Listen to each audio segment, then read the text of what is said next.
Please welcome the one and only Mr. John Travolta to our studio. Good morning, John. Good morning. How are you? Doing wonderful. Nice to see you. You sound good. Thank you. I feel good. I feel very good. You know what? As I was introducing you, and I said, welcome to Philadelphia. You shot a film here in Philadelphia. I did. I shot BlowOut. Yeah. Which is a Brian De Palma great movie. Yeah, thank you. I agree. So this movie, we want to talk about The Fanatic, which is, I started watching it, I wanted to go into it cold, and it's a big departure for the kind of roles that you play. Mm-hmm. It's a horror, suspense, but it also takes a peek inside the world of TMZ and fandom run Fanatical. And your character is very unique. And from what I understand, the character was written with you in mind. Is that correct? Yeah, it was. Fred Durst from the Limp Bizkit. Yeah. He wrote it, and he directed it.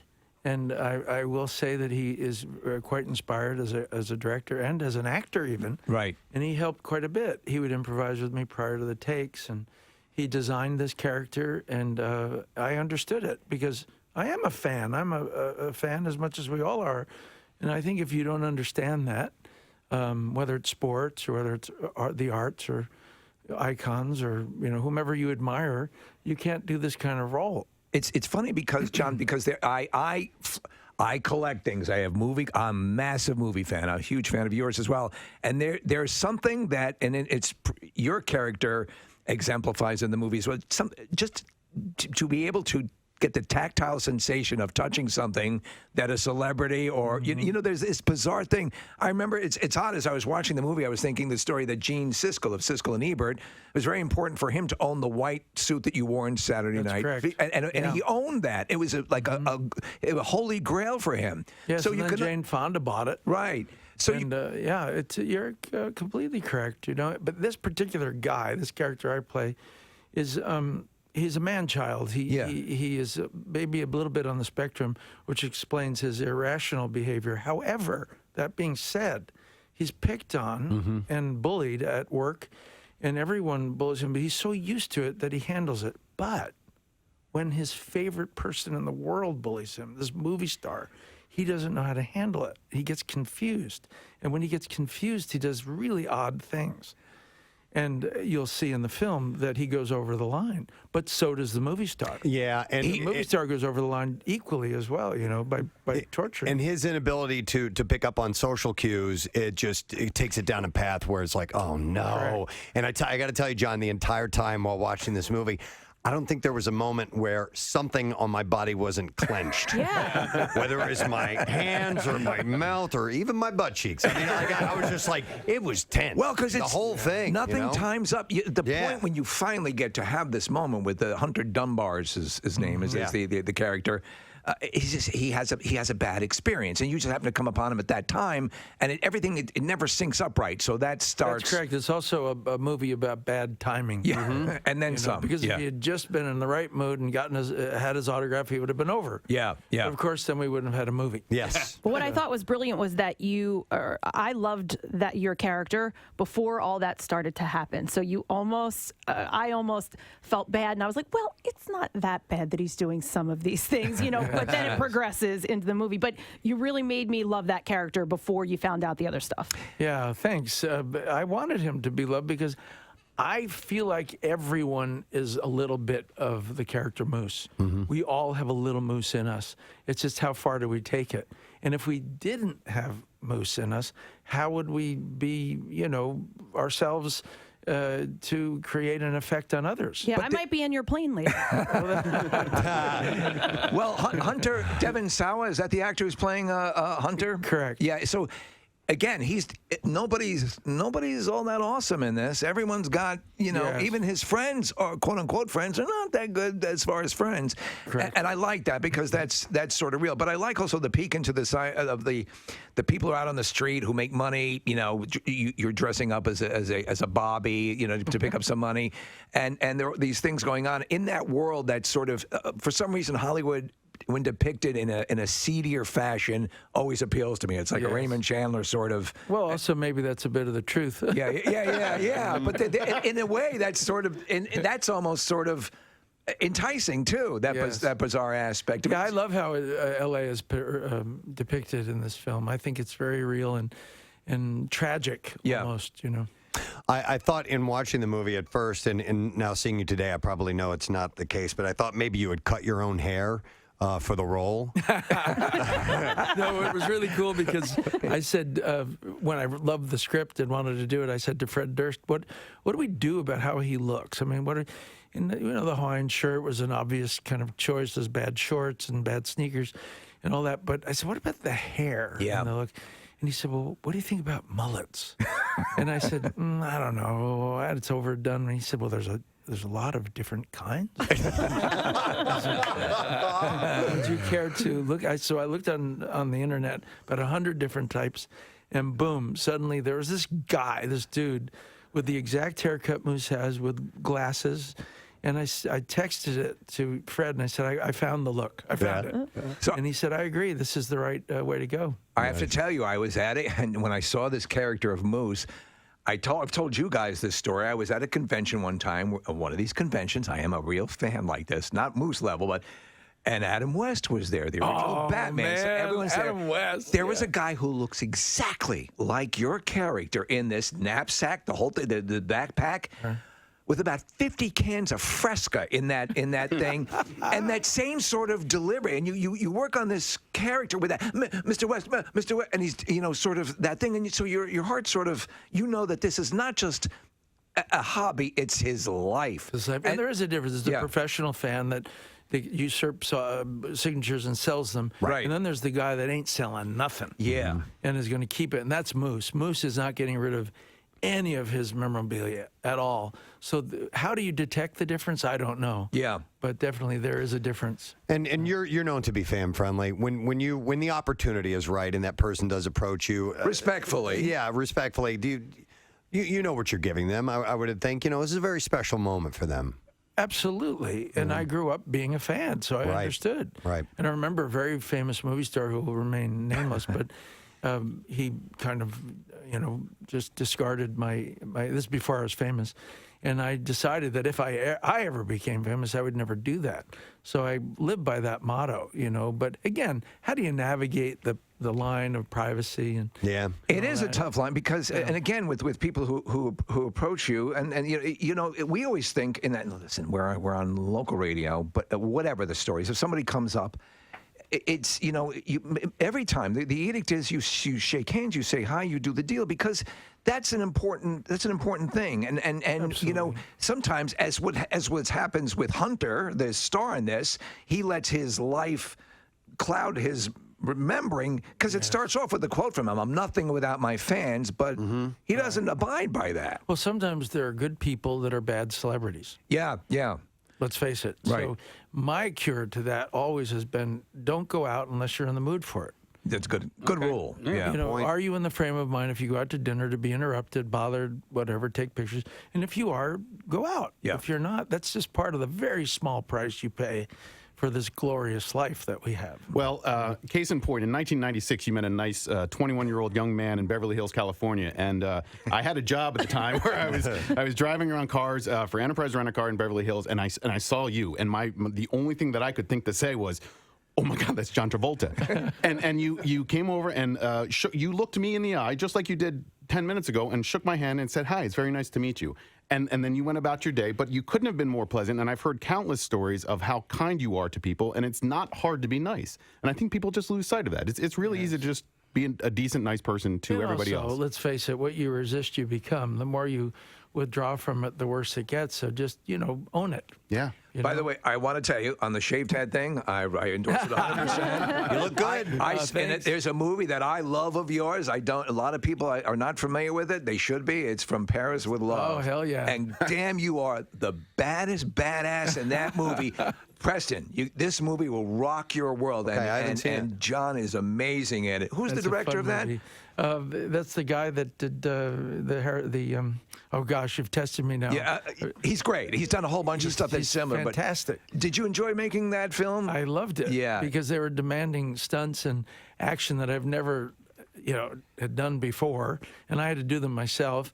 And I loved the badass character. He was just whatever he He was bold. Yeah. Pierre Morel, is that? Yes, there's Pierre some. Morel. Yeah. There you go. Thank you. Well, I looked it up. You've so. saved me. What would you prefer, stunts or dancing?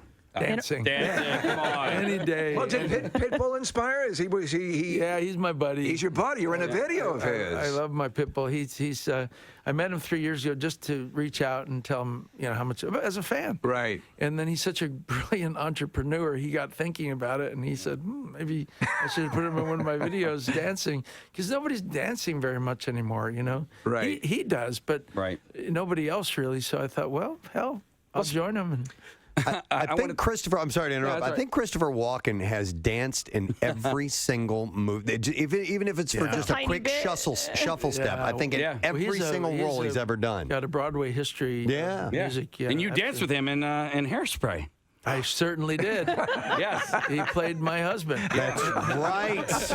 So I wanted to ask you, because you had 3 movies in a row that I really loved of yours, and it started with Wild Hogs. I can't believe I loved it as much as I was laughing out loud. It's a funny movie. It is a funny movie. It really is. It surprised me with how funny it was. I don't know if that's a backhanded compliment or whatever, but No, it's a funny movie, and who would have thought a bunch of old guys in motorcycles would be that funny? But your character as Edna Turnblatt in Hairspray, and I love that movie. I have songs from that movie in my iPod. You Can't Stop the Beat is a really, really great That's song. great, yeah. And then followed by Bolt. And Yeah. speaking of songs, He's not kidding. I'm not kidding. I have I Nearly Lost You, that it was a duet that you did with Miley Cyrus. I have that on my iPod. Do you really? I do. And I thought you sounded great in that. So this is a long diatribe, but what do you prefer, singing or dancing? I'd still prefer dancing, but I enjoy singing because I did both as an early professional. In order to work in New York, you had to sing, you had to act, you had to dance. 3 chances of getting employment. Yeah. So I enjoyed all of them, Yeah. but I'm most comfortable dancing and then probably acting and singing. I just happened to be able to hold a pretty good tune, Well, And I had a very high, like almost a high baritone or tenor. You still do. Voice, yes. You still do. I mean, in Bolt, in that song, and I would Yes. ask anybody that has an iTunes account or whatever, listen to the song if you haven't heard it before. It's the song that ends. He's played it for us many times. Maybe, but it's the song that runs at the end of the movie. Well, it just seems that my voice is like, for instance, You're the One That I Want in Greece. Yeah. And Bolt song, there's this high, range that I sing in that it's kind of different than most people. So it's kind of identifiable as my niche or something as a singer. I love the way you sing. You're the one that, because you're the one that I want. A lot of yodels in that song. A lot of yodels. So with the career as long as yours, getting back to the Fanatic, It's biblical, yes. it seems I never hear stories of you. There never seems to be a situation like a moose ending up.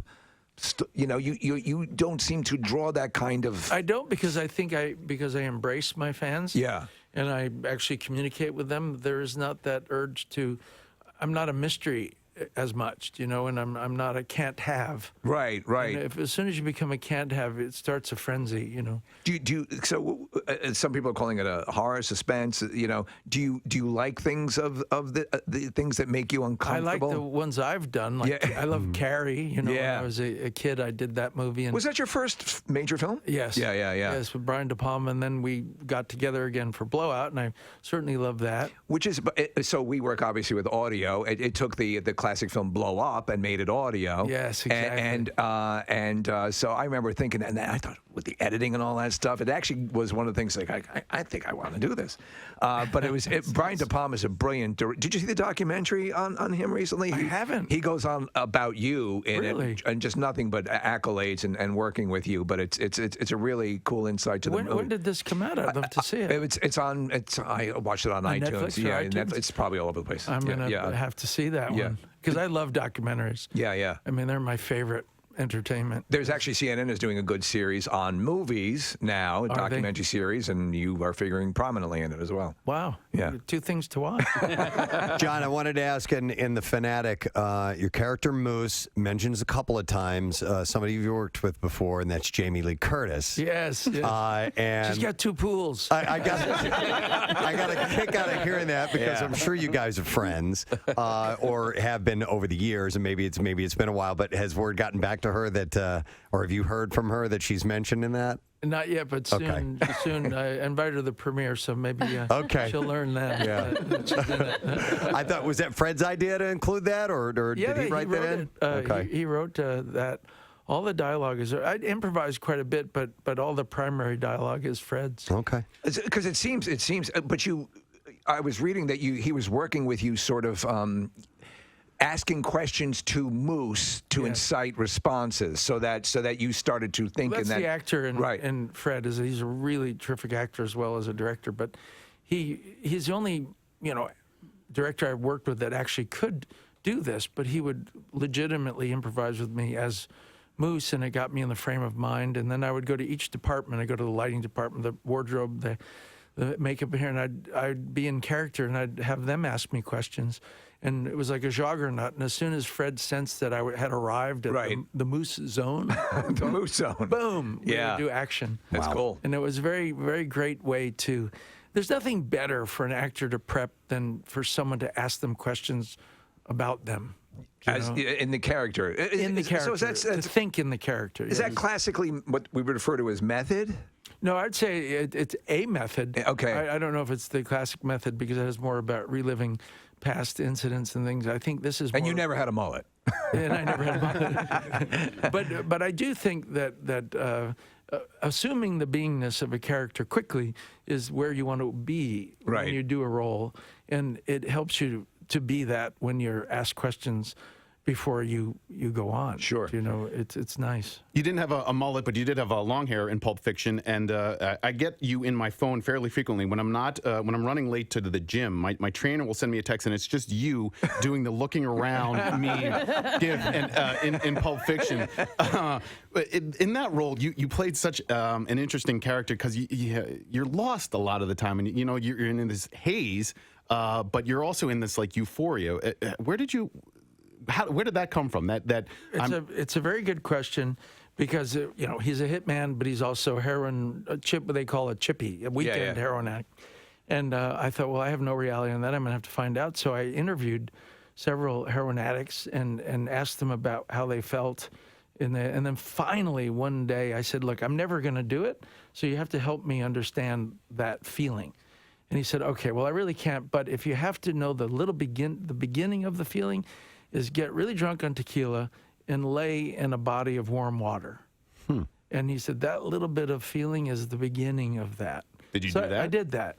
And of course, when I'm not a drinker either, but when I did it, everyone I knew wanted to join me in the experiment. Oh, that sounds cool. When are we doing that? Wow. Okay, we are doing my character study together tomorrow night. Man, that sounds like fun. I want to do that. It was fun, and then from there I grew, and then with the descriptions that they told me, and I was able to design it. But that's even Quentin didn't know all the time what I was doing because he just trusted me. He said, John, well, I don't why he's walking that slow, why he's talking this slow. I'll figure it out later. But he let you go. He just let you go. He just let me go. Wow. Because I think the great ones do that. Brian De Palma and Quentin and Robert Altman and Mike Nichols, all those guys I worked with, all had that one thing in common. They hired you. You're 90% there.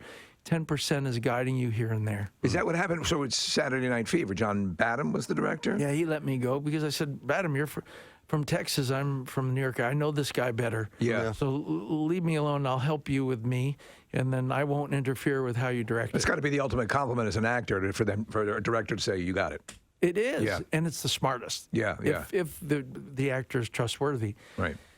I think it's the only way to go. Because otherwise you get a mediocre performance as opposed to a kind of a higher end performance. I want to ask you, you've worked with John Woo twice, right? Oh, yes. So you did Face Off and Broken Arrow, and for a guy who's so incredibly likable, you play a incredibly adroit prick in those movies. You are so evil. I haven't figured that out yet. How is that possible? But it seems to me you enjoyed it so much, especially with playing basically Nicolas Cage. Yes. With that, and you are so hilariously evil in that. Was that just a joy? It was a joy, Yeah. and it was easier for me than it was for Nicholas. Because you had to tamp down. Well, Nicholas really had to find me Yeah. somewhere, and he had a hard time finding me in the movies because I'm different in most movies. But Nicholas is very specific in his talk and his Right. behavior, and so it was a little easier for me to grasp his side of it than it was for him to grasp my side. So I wanted to ask you, let's get away from acting for a second. I wanted to ask you about your planes and your pilot's license. What ratings do you have, and how long did it take you to get them? Okay, you ready for the long list? Well, so I have a couple of friends that are pilots, and so I'm a little bit familiar with it. Okay, I have 10,000 hours in the air. Jeez. It's quite a bit. I have, 12 jet ratings, 747, 707, Gulfstream, Citation, Lear, Hawker, Falcon jet, three different fighter jets. No kidding. Oh, wow. Wait, which fighter? Because Preston and I have both flown in fighter jets. Yeah, I went We up with didn't the pilot it. No, I got to fly mine little. I went up with the Blue Angels, and Did you? yeah. How was a that? media flight. It was amazing. Did they make you sick? I passed out and puked. That's why I won't go with them, because I don't want to do that. I have too much pride to end up, doing that. But Yeah, it was FA-18. You were in an F-16 because he was with the Air National Guard. I wore a G suit, so I didn't pass out or get sick. Well, but I that's did pull 9 good Gs. for you. Yeah. Well, you have to tell them before. You have to say, you know what? I don't want to get sick. Please don't make me. Yeah. So that's my. And how many years? How long did it take? Oh God, I've been flying since I was 16. Okay. Really? It blows my mind when I see a shot of you sitting in the cockpit of a 707. I mean, because I know my litmus test has always been, if you've ever locked your keys in your car, you shouldn't be a pilot. So but to me that it requires such a skill set and an attention to detail. And you just legitimately, we know about like David Gilmour as a pilot, and there are a lot of people just love it. I'm thrilled with the notion, but I would never do it because I know my own limitations. But I mean, when you get behind when you're flying a 747, are you white knuckling it, or are you just in absolute ecstasy? No, I find that the bigger the plane, the more almost simple it is. Really? Yeah, and less complex. Well, it's complex in its systems, but it's, there's a lot of booster systems and boosted systems, I should say, that make it like a power steering. Okay. It's kind of effortless. Backups. You don't really feel the size of the plane. All right. In the smaller jets, you actually feel it more. Would there be enough room for me to lay down and cry? Because that's all I have. Yes, you can lay down and cry. Being famous, you have a lot of people have the privilege of having private jets and being flown all over the place. When you do get into one of your jets or something, are you flying it? Yes, Okay. for the most part, unless I'm tired, and then you shouldn't be. Did you see there was a news story yesterday? Dale Earnhardt Jr.'s citation that went off the runway, caught on fire. Really? Everybody got out. Everybody was okay, but the plane was a total loss. Yeah. Oh, I've got to look that up. Yeah, I think you always learn by these things. Okay. Yeah, they're the FAA and the Safety Administration are looking at it. Speaking of aircraft, your 707 is getting is being donated. Yes, I'm donating to Australia. I've had it 18 years and I loved it, but it's getting antiquated and it's time to give it away. So I'm donating it to an Australian museum. Was this the one we heard? We were talking to Olivia Newton-John, and she said that she had never seen Grease, and you had her and her husband. Yes. Come on, or his husband had never seen. He had never seen and Grease. You actually went on the plane and watched it. Correct. Yes, that is correct. I said, if you're going to marry Olivia Newton-John, you better see Grease. Oh, that must have been so much fun. It was, watching his reaction, because then he became the entertainment, watching him watch the screen, like I did with my dad with Mary Poppins when I was 10. I wanted him so badly to see it that I watched him the whole movie, watch the screen. There was a screening of Grease last night at the Mann Music Center, which is this great venue in town, and the Philadelphia Orchestra was there to perform the soundtrack, and they just do a phenomenal job of accompanying the live music with the movie, and people were just going nuts for it. I mean, the movie's nearly 40 years old, or maybe it's 40 years old at this point. It is, and it is a phenomenon. It's really interesting to see how each generation embraces that film. Because I remember when I was little, watching Yankee Doodle Dandy or Cagney. Watching Wizard of Oz, and they all held up, but they were only 20 years old at that time. Yeah. This movie's 40, and it's still like it was as though it were done last year. Yeah, it's pretty timeless. It's really timeless, which I'm proud of. It's funny, though, because I think there was a certain group in time where I was very aware of silent films, and it wasn't like I was around, thank God. Yes, but they showed them on you would see 4 it a lot. o'clock movie. Right. And you had an appreciation for it. That's a little harder to get now. But I mean, so for right now, I think a lot of people to be turned on to the movies of the 70s, which you are a part of. Sure. The second golden era of Hollywood. Yes. Because these are great movies that sit there. And when kids or younger people discover them, the light goes on. It's like, oh. Yes, because the more timeless they are, the more they discover them, not only in a new unit of time, but as though it were they were back then. Yeah. And it had the same impact, because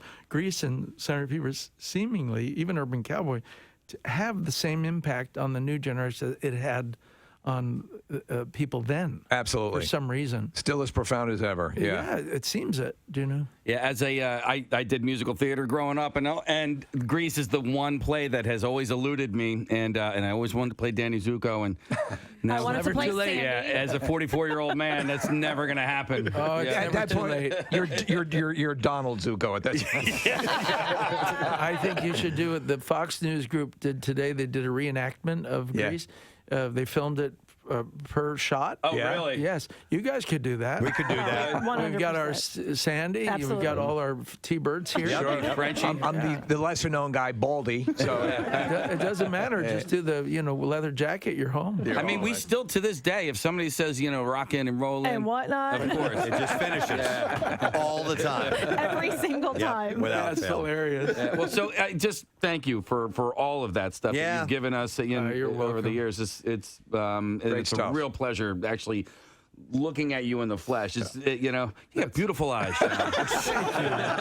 Really? Man, it didn't get uncomfortable to the very end. No, are you kidding? I'm an actor. I love compliments. Please, more. You're dressed really nice, too. And what a watch on you in the pocket square. Oh, thank you. Yeah. I've decided that we're each other's scenery, and that at some point, maybe not for yourself, but for another person, you have to be presentable. yeah. So anyway, You had a great quote on Good Morning America. You're making the round, so you were hitting those guys, and you said something I thought was a great outlook, and you said, life is art. Life is art, so appreciate it, enjoy it, and it's here for your entertainment. well, it is, because I think so many people don't view life as an art, but how you eat, who you spend time with, where you go, how you do it, how you dress is all part of an art if you choose to allow it to be an art. It's not just the quote unquote arts of music and dance and sports, and it's actually how we live, what we're doing right now. Well, of course, this is an art because you're on radio performing. Yeah. But it's how we interact is also part of the art of life. I love that. I love that outlook. All right. Well, if you want to see John definitely in a role big departure, unlike he's ever been in, then you want to see The Fanatic. It's a great movie, and it's in theaters on August 30th. Wonderful to have you here, John. Thanks so much. This was probably the most fun I've ever had at an interview situation. This has been awesome. Thank you so much. And loved your story, Nick, and I loved your story, Casey. Oh my God, 2 great stories. I want to hug you so bad right now. Let's hear it. John Travolta, ladies and gentlemen. Thank you, John.